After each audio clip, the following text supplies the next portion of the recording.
As angry anti-government demonstrators poured into the streets of Iran over the past week, the Trump administration's message to Iranian protesters was clear. I can assure you, the United States and the wider world stands with the people of Iran who want a better, more prosperous, and freer future.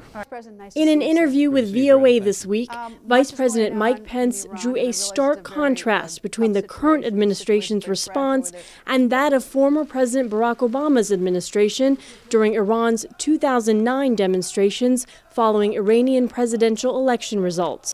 The contrast between the silence and the failure to support freedom in the last administration and President Trump's unapologetic willingness to stand with the courageous people of Iran.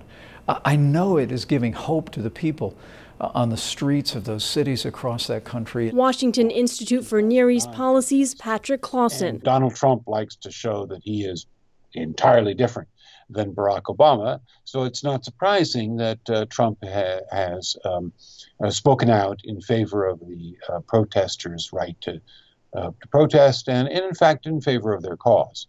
But as the Trump administration expresses support for Iranian demonstrators, it also faces a mid-January deadline on whether to continue to waive sanctions against Iran that were suspended under the 2015 international agreement to curb Iran's nuclear weapons development. The president declined to certify that the Iran nuclear deal was in the interests of the United States.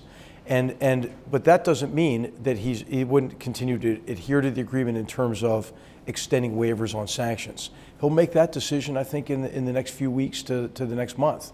And so we'll see what the president decides.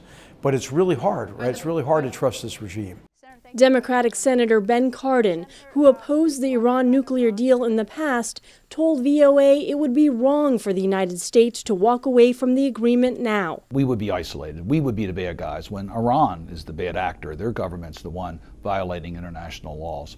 We should spotlight on Iran's compliance with the agreement, and the agreement is lifetime. They're not allowed to have a nuclear weapon or develop nuclear weapons. And some analysts warn the U.S. reimposing sanctions and pulling out of the nuclear deal would likely cause an unwanted shift in Iranian protesters' focus from their own economic hardships to criticism of the United States.